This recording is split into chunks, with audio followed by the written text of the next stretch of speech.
mic, hey. Back to the mic, hey. Back to the mic, hey. Rocks with me. Welcome back, everybody, to Rocks with Me. This is your girl, Roxy, and this is a very special episode. I'm super excited for the guest we have on. Her name's Lianne Torres. She's a fellow podcaster. She's also a speaker and domestic violence survivor and advocate. So her story is so inspiring. She is the host of Watch Us Thrive podcast, which is available on all major podcast platforms. Definitely follow her on Instagram too, because I will say today, Lianne, you posted you used an audio clip where it was like, on some days she's healing, on some days she's breaking, but either way, you're just not giving up. And that is a whole mood, let me tell you. Absolutely. Every day is not rainbows and butterflies. And when I heard that audio, I was like, this is so true, especially for people who have gone through things that I've gone through. This healing journey that I say, it's very ghetto, but it's not even one day at a time. It's 1 second at a time when it comes to healing from the shitty stuff that we've gone through in life, like domestic violence and other things. So, I'm glad you resonated with it. Thank you for sharing that. Yeah, of course. I've been following you for some time, and I guess imposter syndrome, you could say, where I'm like, am I good enough to have her on my podcast? Oh my goodness, stop it. But you are very down to earth and you keep it hella real. Like, you say what's on your mind. You don't give a fuck anything. Listening to your podcast, the same type of like flow you have and vibe, where I'm just like, okay, I'm gonna see my way in and see if I can have her on my podcast. She shot her shot and we are here. So shoot your motherfucking shot, ladies and gentlemen. Yes, there you go. Yeah. So on her podcast, she shares stories of people thriving, people coming out of what you call yourself, things that we don't feel comfortable talking about, but it needs to be said. You've been through it yourself, through COVID, which was by far COVID alone. Fucked with that shit was everything. ghetto, okay? That was 0 stars. Do not recommend. Yeah. So for you to experience a relationship so abusive during the pandemic, it's just adds on to the stress and everything. Like, a round of applause because you survived it. Thank you. Thank you. And I don't give myself enough credit when I think back, especially during that time, because we all know how the world really just stopped. It was insane how this fucking virus just really changed the whole trajectory of the world. And, thinking back, being in what I dealt with during that time, it's like, holy shit, how the fuck did I come out from that time period? And like, to look at the woman that I am now, again, it's not rainbows and butterflies. This conversation, it's going to sound like everything's great and I'm out here thriving and, I'm killing it, but it has not been easy. So just to be able and reflect back to who I was compared to who I am now, like, I have to give myself my own flowers because I've been through some shit, but I didn't allow that to break me. And that's why I'm so passionate about sharing not just my story, but other people who come on, not just survivors of domestic violence, just of shit that they've gone through, but they didn't allow what life threw at them to deter them from the path of becoming their highest and best self. So yeah, man, I appreciate you for saying that because it's really, I don't give myself enough credit as I should. So I appreciate hearing that from, this is our first time sitting down, having a real conversation. So I really do appreciate that for that acknowledgement. Yeah, your episode where you shared your story, it did take me a couple pauses to get through, especially because it took me back. And like you said, it's not all rainbows and sunshines after. It's a continuous healing process that we see ourselves go through. Yeah. And I resonated with some of the stuff you said. Like, you spoke on like praying and God, and it's just like, I would pray that this man would change that I was with. Like, instead of just seeing like, okay, he's not going to change. Absolutely. Absolutely. I mean, not even in just that relationship, but, and I said it on that episode, I have had a very toxic relationship with men, even prior to the last one that almost ended my life that I talked about on that episode. But I was always the type of woman in those relationships where I attracted the broken man, the one who, I saw the potential, and that's what I focus on. I focused on what I thought they could be instead of accepting them for what they were showing me the first time. And that's really what ended up breaking my heart is that, and so many of us women, we do that when we find ourselves in those types of relationships that like we paint this picture of, or we focus on the good times in the beginning and how great it was. And then when that doesn't last, you want to do anything in your power to get back to that. But in the meantime, they're abusing you in the process, or they're cheating on you, or, they're lying to you, or doing all these things. But you're just so focused on what it could have been. And being on the journey that I've been on since leaving that last relationship, like I say it all the time, I'm not dating, but when I do decide to go back out there, when I see the first red flag, like I'm fucking out. I'm Yeah. not gonna be like, oh, maybe it was just no, fuck that. Because I've been down that road.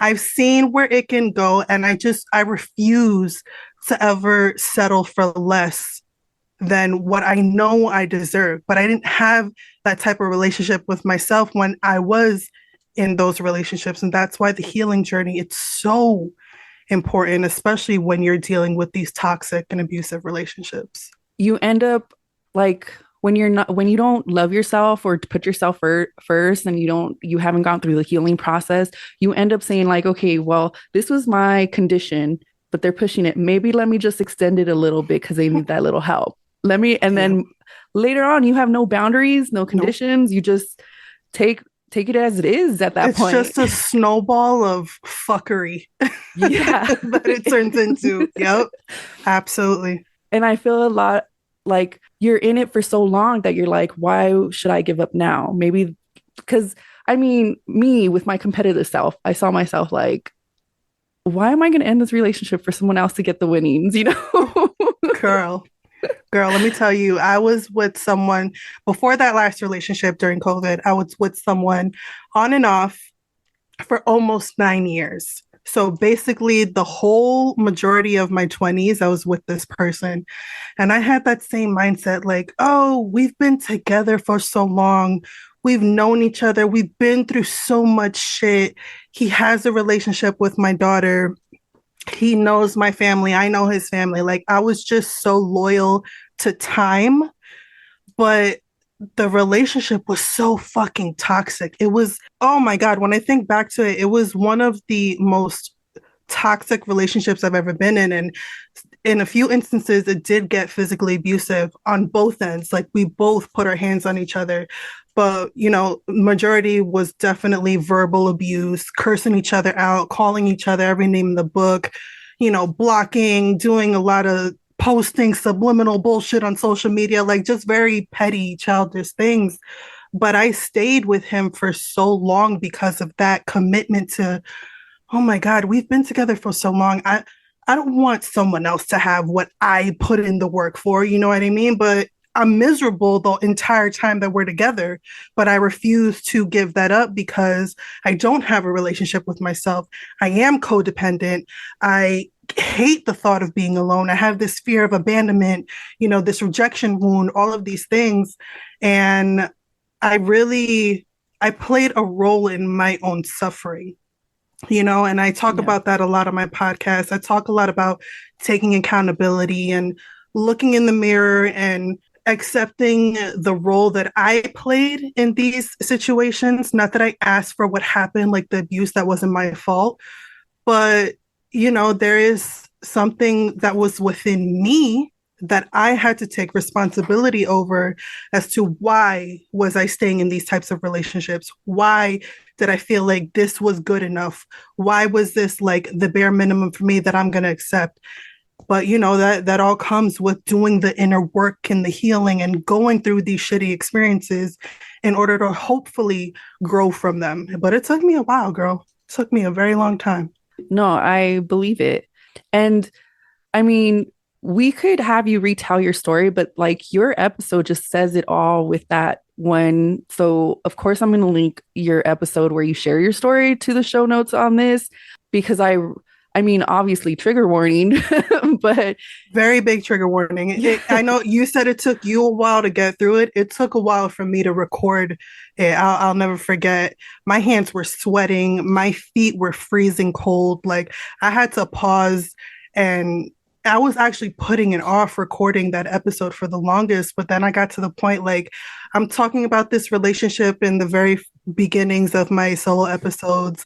I'm like, yo, I really need to sit down and speak my whole truth, as ugly as it gets. Like she said, I tell you guys everything from beginning to end. So yes, definitely a huge trigger warning, but it's episode 12 and we'll link it in the show notes for you guys to check it out. But I just think it's super important. I stand so much on transparency and vulnerability and honesty and sharing the good, the bad, and the ugly, because there is such a healing power in hearing someone else's story, especially if you can relate to just a small piece of what I've gone through. For someone to be able to see themselves in what I'm sharing or what one of my guests on the show are sharing, like just to not feel so alone, because when you are in these situations, you feel so fucking alone. You feel isolated. You feel like no one can understand you. But then when you hear someone else share just a little bit of their truth and their story, hopefully it gives you, I mean, you don't need to start a podcast like me and Roxanne are doing, but maybe you can speak up and let someone know I'm going through this and I need help. And that's what really changed my life when I spoke up that night after escaping the most horrible night that I've ever gone through of abuse with this man. I spoke up and I went to my best friend's apartment and I told her. And it's because of her that he's now in prison, that I called 911, that she gave me the strength within myself to use my voice that I had lost in that relationship. So that's why I'm so big on just speaking up and saying, I'm not fucking okay. And if just by sharing a little bit of my truth and my story, or you hearing someone else's story gives you that push, that's the whole purpose behind the whole podcast and why I even started in the first place. You said you had like experiences in the past before that really, really, really bad one where you were with the guy for 9 years. When you found yourself in this one that almost ended your life, did you feel some sort of defeat, like you just couldn't anymore? I felt so broken. And I know a lot of people don't like to use that word, but I was completely broken.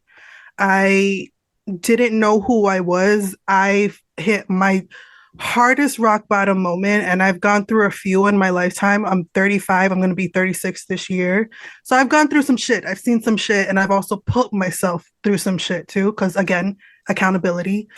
But yeah, after that last one, me almost losing my life was the wake up call that I needed in order to really do a whole 180 when it came to, doing the inner work and figuring out why. Why was I staying with someone who did this to me? And I felt like this was okay. Like, this is really, that last relationship was like, okay, bitch, we got to do something different. We have to do something different, because clearly what's been happening with every single relationship, it's like kind of the same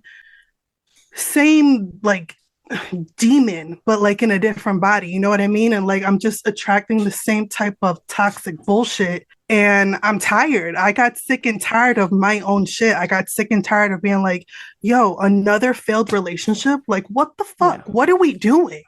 So yeah, I definitely felt all those feelings.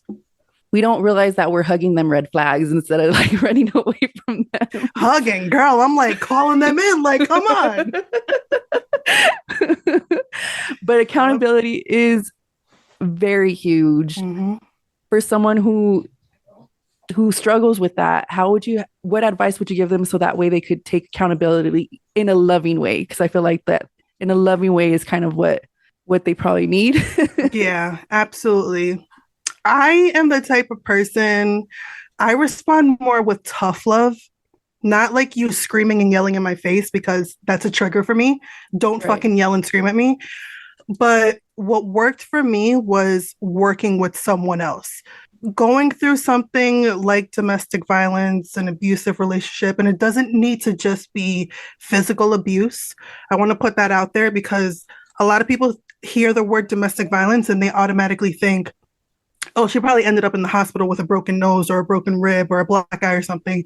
Domestic violence looks so different for so many other people, but we don't recognize that as that, right? You could be in an abusive relationship and the man or woman too, because women are abusive as well, never put their hands on you, but you're being emotionally abused, verbally abused, financially abused, sexually abused, all of these things, right?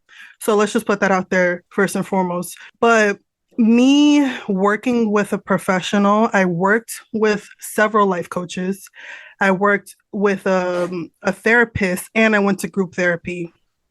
And I really had someone there to hold my hand in a sense and get me to ask those uncomfortable questions of like, okay, what was going on within you that made you feel like this was okay? Like asking those really uncomfortable questions and having someone gently walk me through it and giving me exercises in order to really get to the root.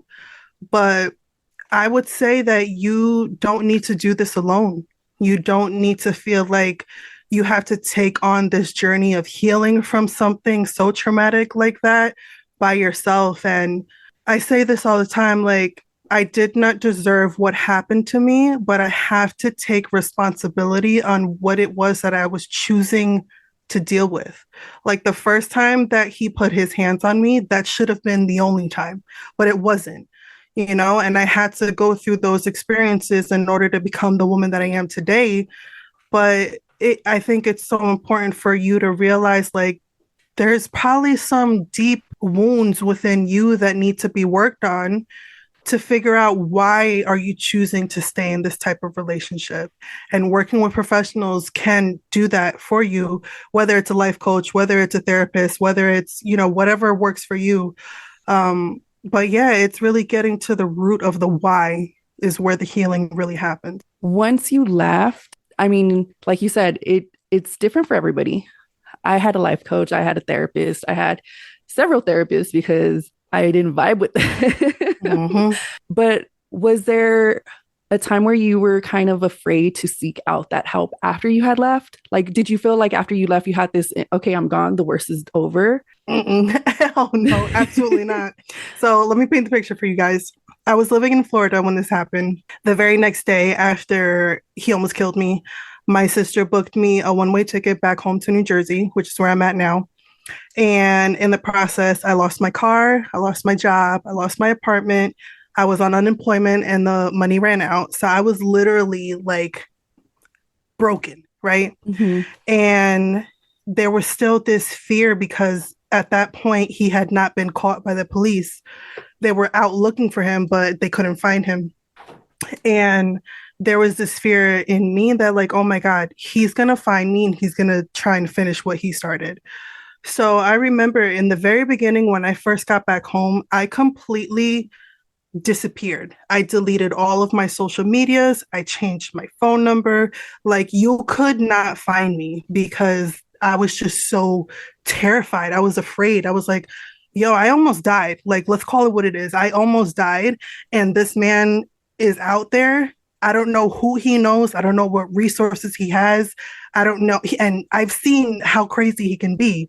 So yeah, I mean, I was terrified in the beginning. I completely like locked away myself in my cocoon. I fucking cried. I can't even tell you how much I cried. I couldn't sleep. Like there was just so many things. I couldn't even be alone in the beginning. Like I was broken. Like I said, I was completely broken.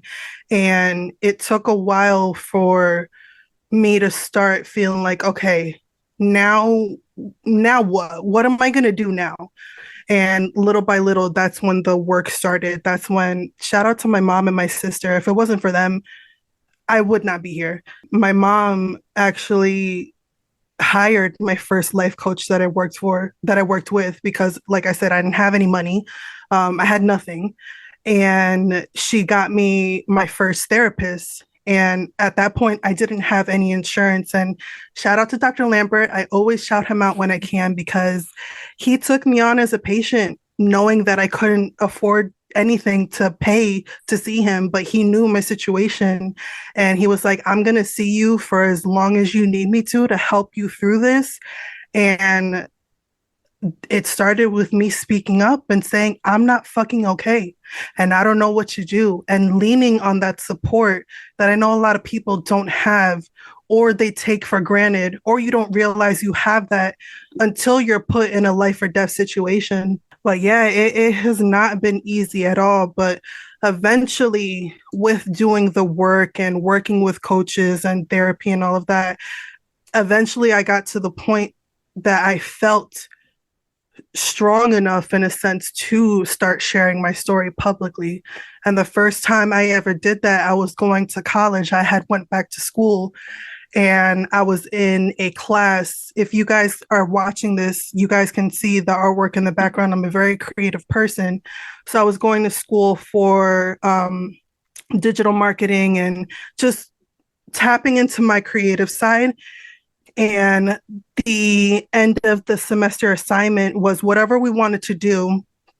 And I had painted a huge 24 by 36 painting of my story of surviving domestic violence.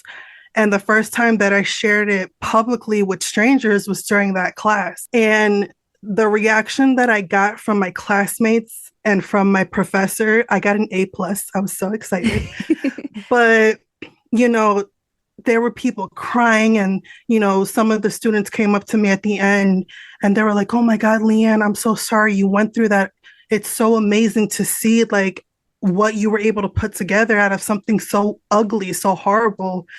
And after that moment of me sharing it and getting such great feedback, I was like, I think I have something here. Like, it felt good to talk about it and to let other people know. I remember there's this one girl, she came up to me and she was like, you know, I've experienced that too in my house with my mom. Like, my mom was in an abusive relationship. And just to see that, like, by me sharing my story, other people felt safe enough to talk about their own. Eventually, that's how my podcast got started, and why it's called Watch Us Thrive, you know, because we're all able to bounce back from shit that we've gone through. But it all started with me talking about it, me putting it out there. But, you know, it hasn't been easy. There's good days and not so good days. But yeah, it's definitely been a journey. But I'm proud. I'm so proud of the woman that I have become since that night, March 12th, 2021. Like, it's a completely different woman who I am today compared to who I was back then. I believe it. You're like radiating this like self-confidence and like fire and then you come from such a genuine place too, because there's people like, I feel like that's why you've attracted the audience that you've attracted with your podcast, the guests you've attracted with the podcast, because you are so genuine and real, and you're speaking from your heart, you know? It's not like you're just doing it for the clout. No, this is real life experience, okay? I can't make this shit up. But I appreciate you saying that. You know, I've had other people tell me similar things. And again, like I said before, I don't give myself enough credit. And I think a lot of us can feel the same way when it comes to, you know, bigging ourselves up. But I really do appreciate that, for real. That is the purpose, right? That is the whole why behind why I do what I do, because it's not easy. It's not easy to go through this shit. It's not easy to survive through it. It's not easy to heal from it. But hopefully it'll let someone else know that I've gone through it. You've gone through it. She has, he has. But look at what we've been able to become despite. This is just a small piece of my story, but I did not allow it to consume me or be my entire identity. I've been able to thrive despite, Hmm. so For thank you. sure. Of course. You it's well warranted for you for sure. Thank you. Um, so with I mean, you've brought it up a couple times. Like that whole phrase, it takes a village. It's not just for raising kids, it's for the self-healing journey too, because Hmm. you had support system and without that support, who knows how it could have gone. Right. Because I don't know if you experienced this when you left, but I know I had some like longtime friends that took his side from Mm-hmm. mine and thought I was lying. So it's the importance of community. It's like there's no explanation for it. Mm-hmm.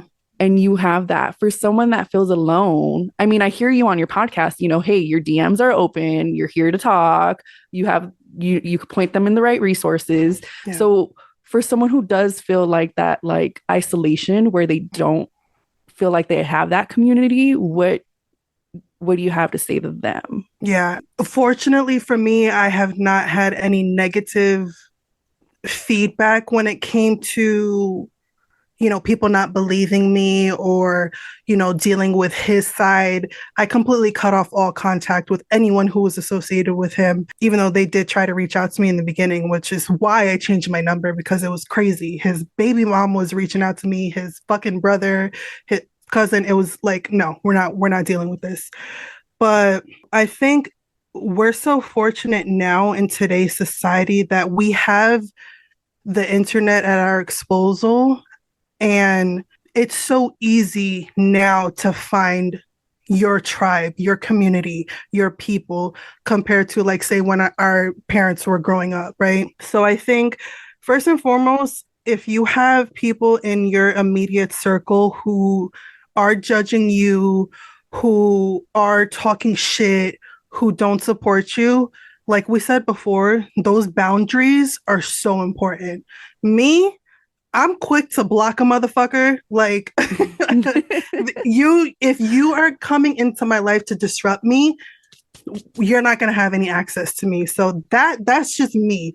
Other people may not be that way, but I think it's so important for you to put yourself first and worry about how you are feeling, and to not have those outside voices really cloud your judgment, because it's very easy for that to happen. So be firm and stand in your boundaries, even if it's family, because family can be fucking toxic too. Okay. Especially in the people of color generation, like we, Yeah. we, we deal with some shit. But I think it's super important to be like, I'm setting this boundary.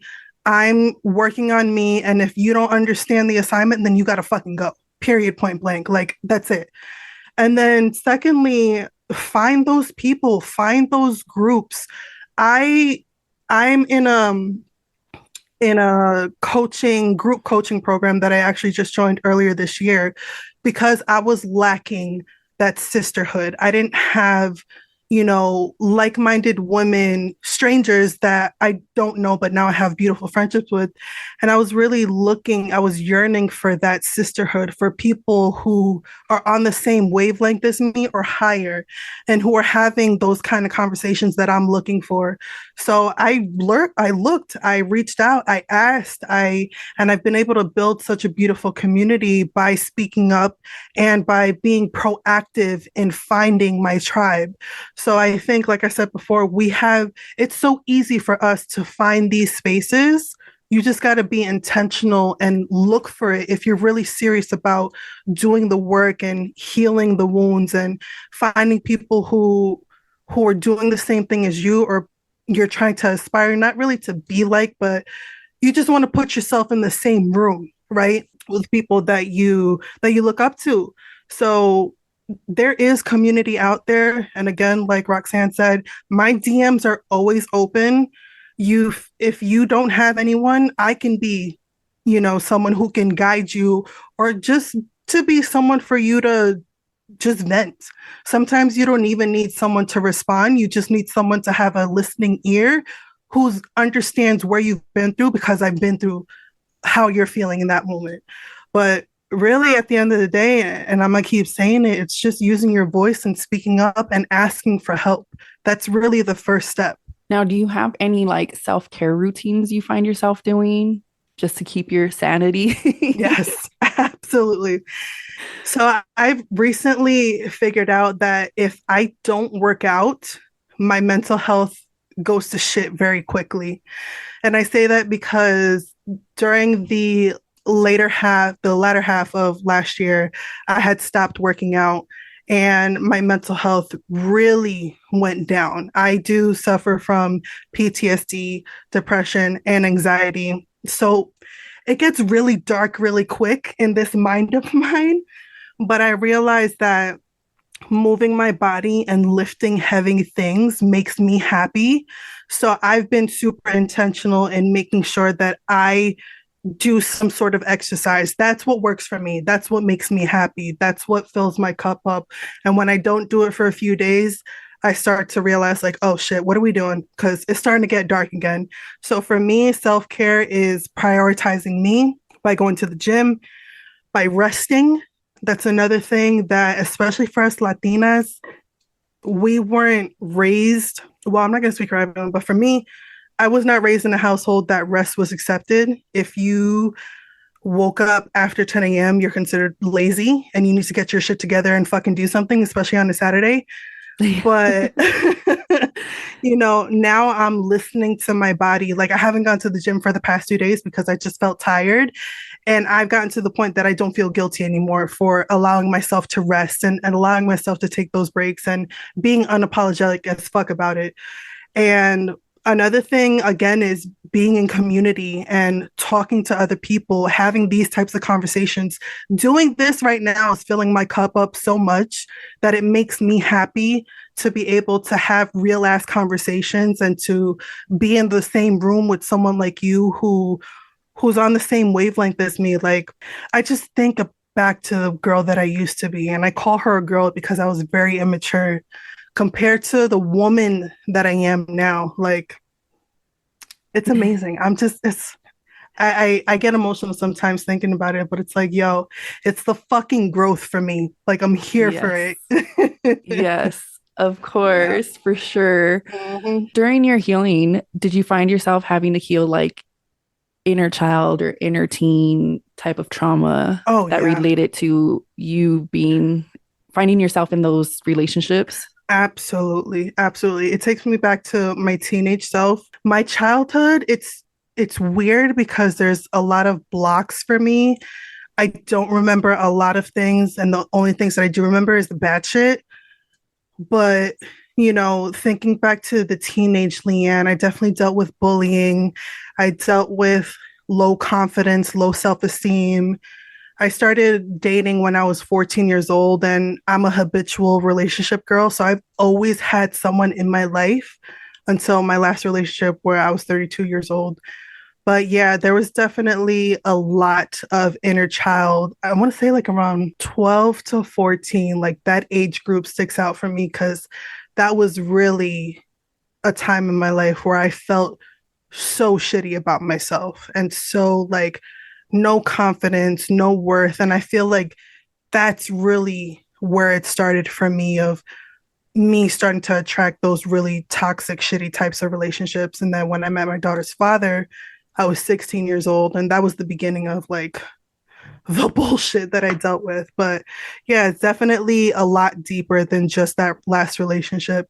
Definitely goes back. I mean, like me, I'm sure you had to put in the work in order to heal those past traumas and stuff in Mm-hmm. order to be able to overcome and not find yourself in the same type of cycle Yep, that a lot of absolutely. people don't realize. I'm sure you get asked this question, like the whole, why did you stay? Mm-hmm. Do you ever get like kind of like, does it ever, because at the beginning when I had just left, it would get to me like, you're asking me that, like, shouldn't you be proud I'm no longer in that state? Like, Mm-hmm. Yep. would that like irk you when you would get asked that? Does it still irk you? In the beginning, it did. And my mom was actually one of the people who asked me that.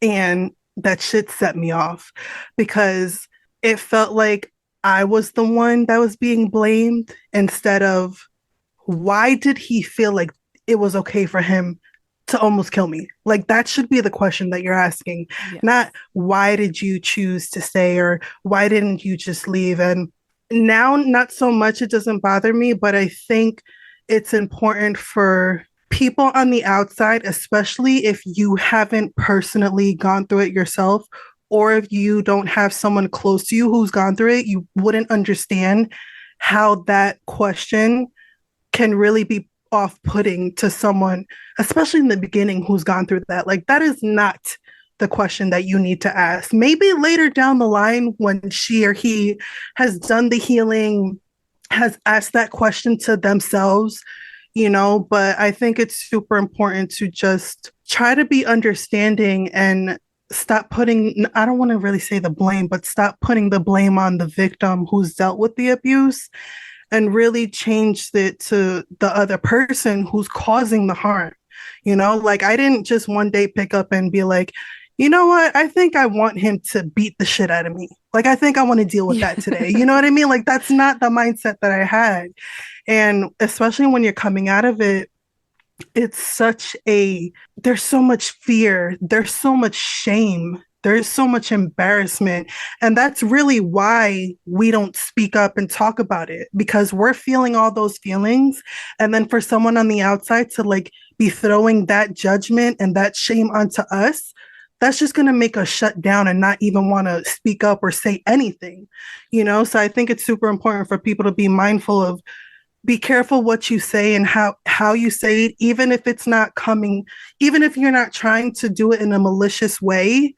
Like, just be a little bit more gentle, a little bit more nurturing, a little bit more hand holding, if you will, especially in the beginning, because words are very powerful, good or bad, and they can really make a huge impact in someone's life, especially when they're dealing with something so sensitive like domestic violence. For sure. I think it all stems as well to like educating yourself on the approach, on how, especially if you see someone that you see from the outside, they're in a bad spot, in a bad relationship. You can't just go and be like, just leave because it's not that easy. It's not that easy. And another thing, it just popped in my head, like when people say, oh, just leave, like just get up and go.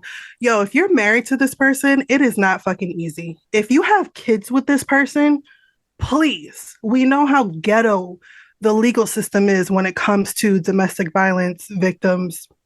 There's a lot of victim blaming when it comes to that, right? And also, the most dangerous time in an abusive relationship for a victim is when she decides to leave. And I say she because more women are victims as opposed to perpetrators, but I do understand that women can also be abusers.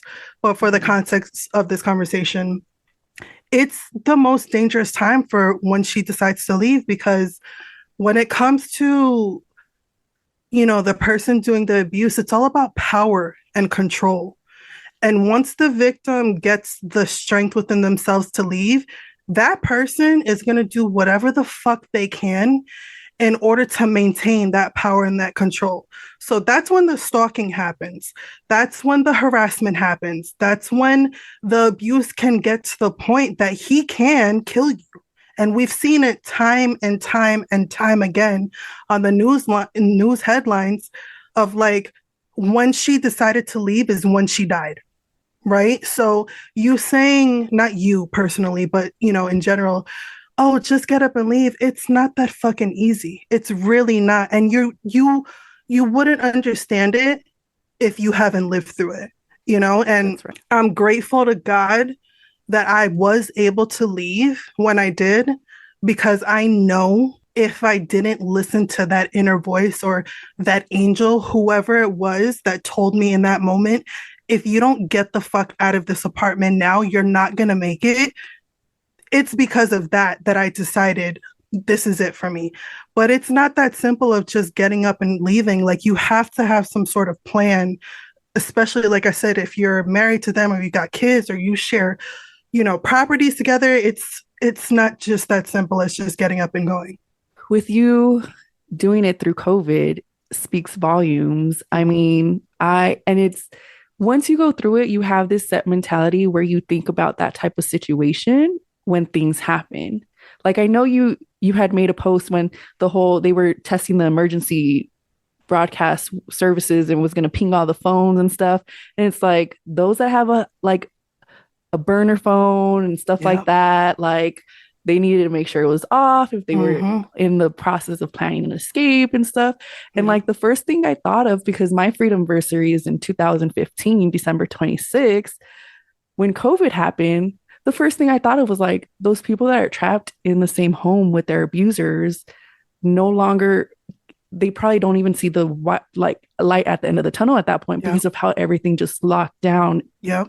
with everything. Yep. So once you go through that, you do find yourself having a switch in the like in your mind frame, like when certain things, certain events happen, where everybody's kind of like, okay, whatever. We're kind of in the back of our head, like, well, let's pray for those that are still in that type of relationship. Let's Mm-hmm. hope they get the notice so they could turn off their phones and whatnot. Like, Exactly.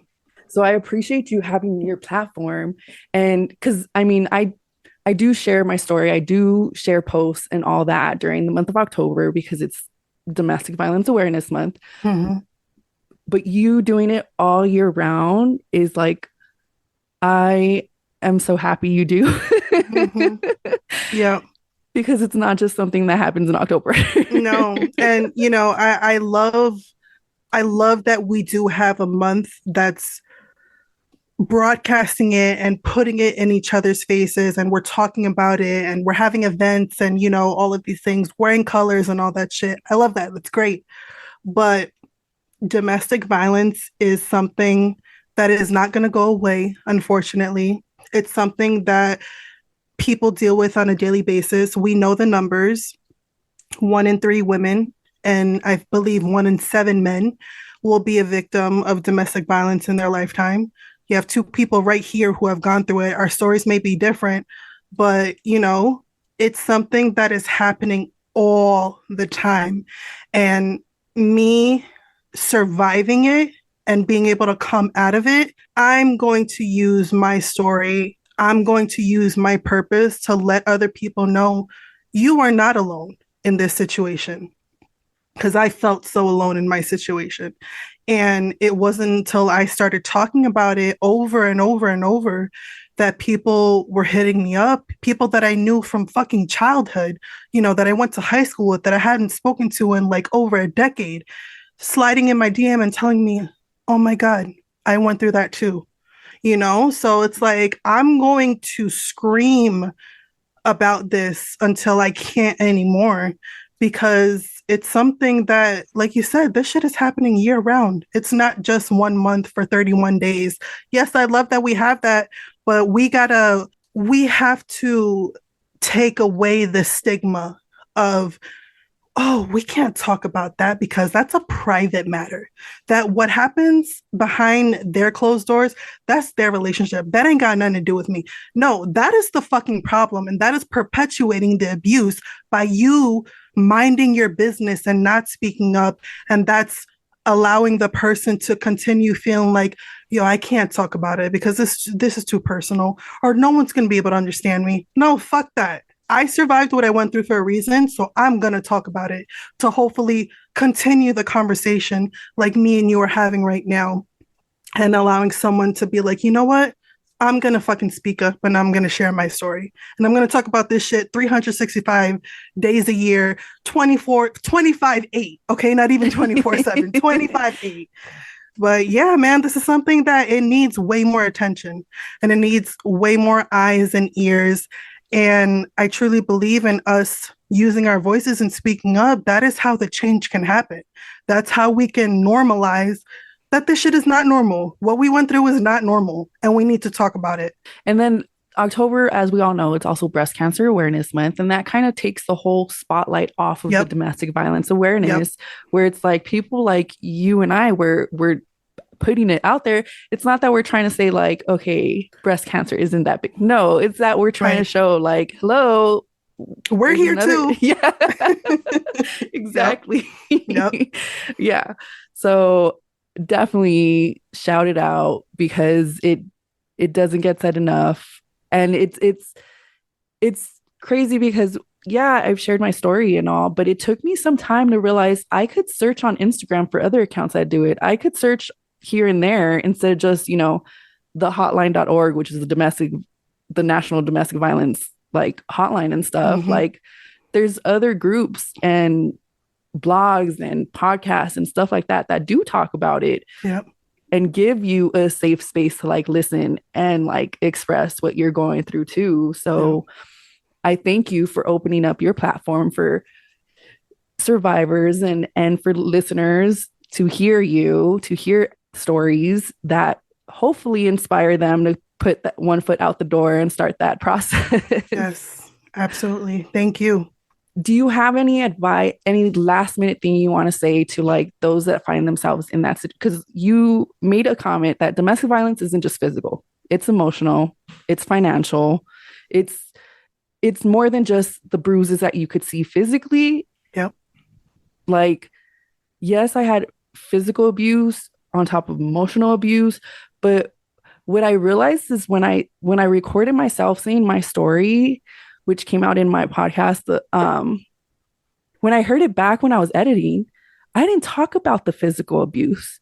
It was a bunch of emotional abuse I was talking. It's because that's what hurt me the most and Yep. had me like it to heal it was longer than the bruises on my face and or Oh, body, absolutely. Hmm.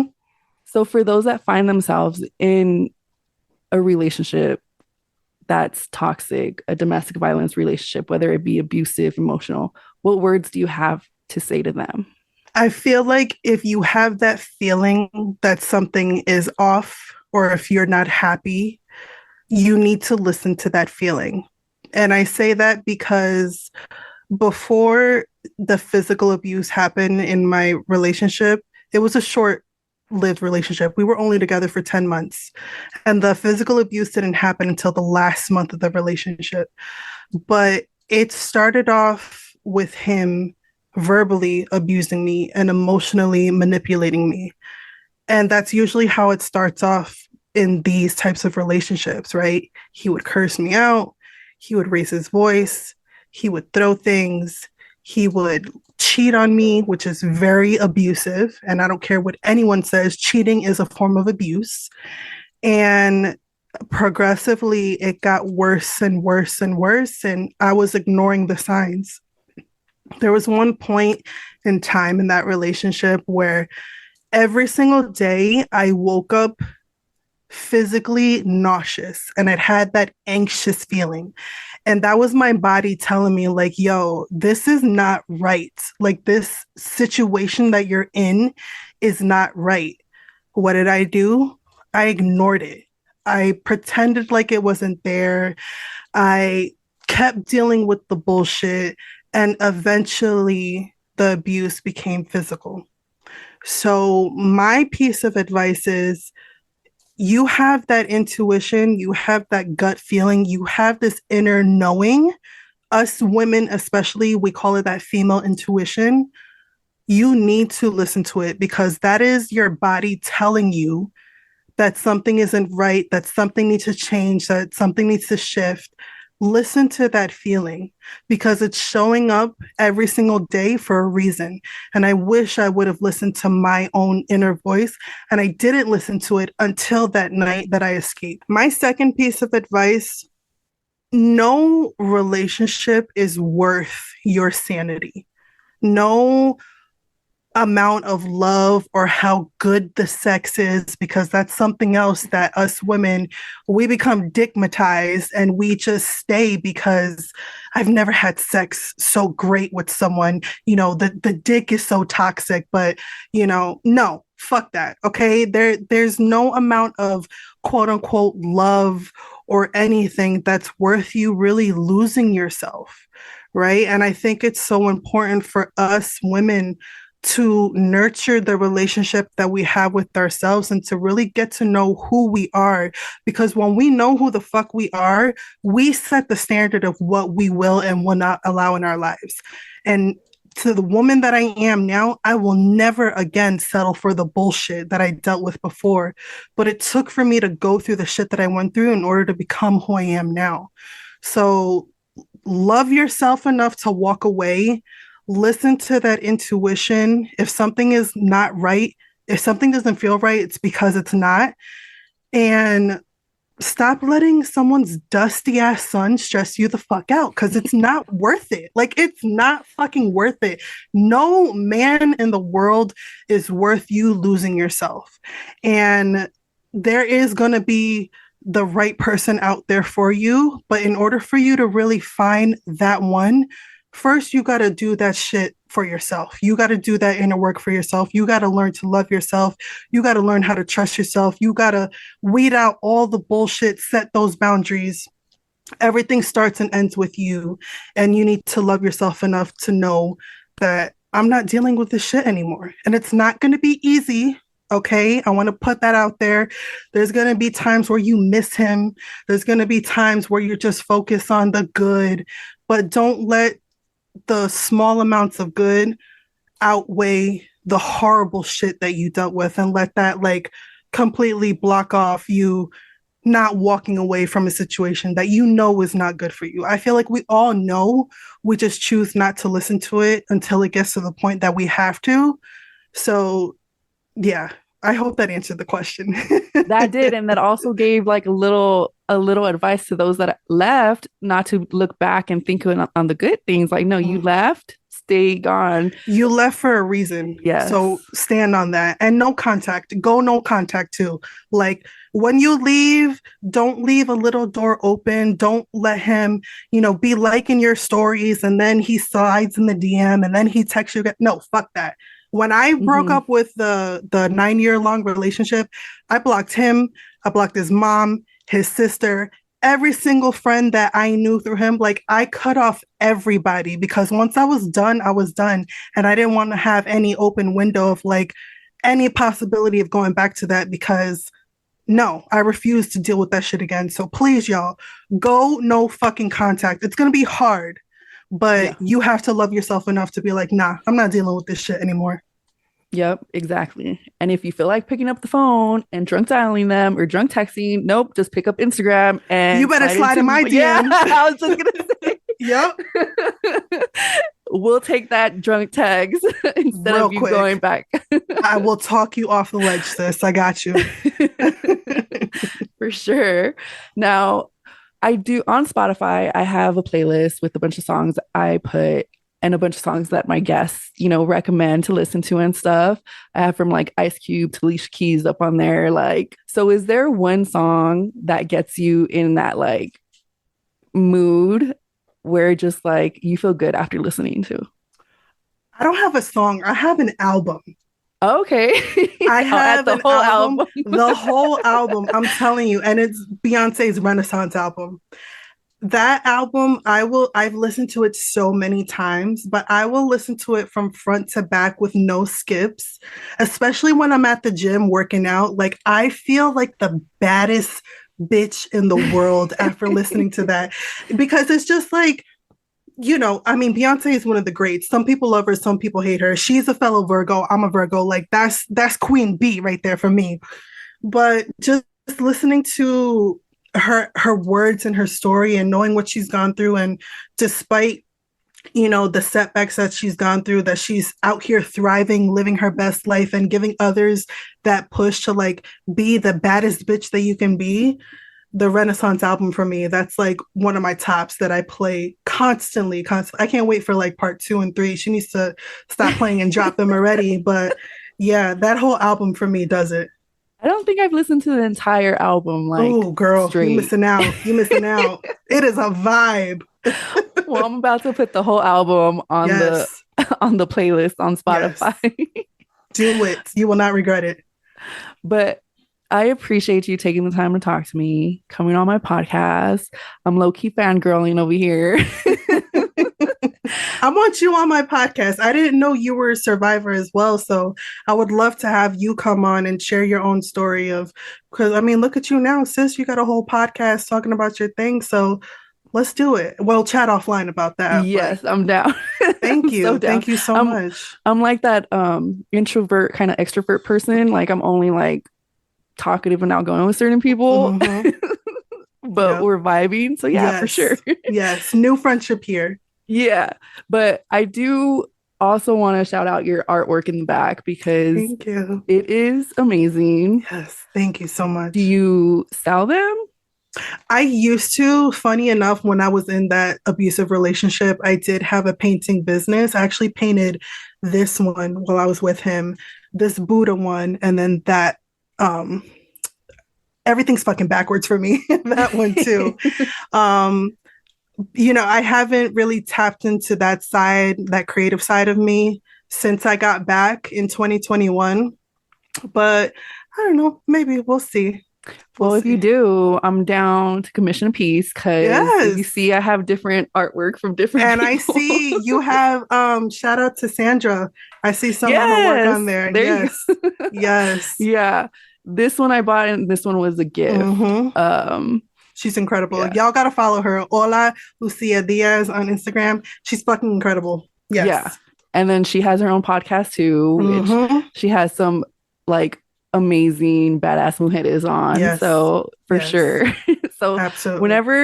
come on, Lianne, whenever you go back into the art and start painting Yes. again, you let me know. Well, maybe this will be the spark that I needed. So I'm always down. I'm always down. I have my easel in the basement and my paints just staring at me like, bitch, what are you waiting for? But yeah, I'm down. All right, I'll be waiting. Yes. Well, for the listeners, thank you so much for rocking with us today. And the National Domestic Violence Hotline is 800-799-7233, which is 24/7 for you all. I'll add it to the show notes as well, along with contact info for Lianne. So you guys can hit her up on Instagram. She has Facebook, TikTok, all the works. Follow her podcast. I highly recommend it. And as a reminder, you are remarkable, you are resilient, and I am proud of you. Thanks for listening. Back to my cave. Back to my cave. Back to my cave. Rocks with me.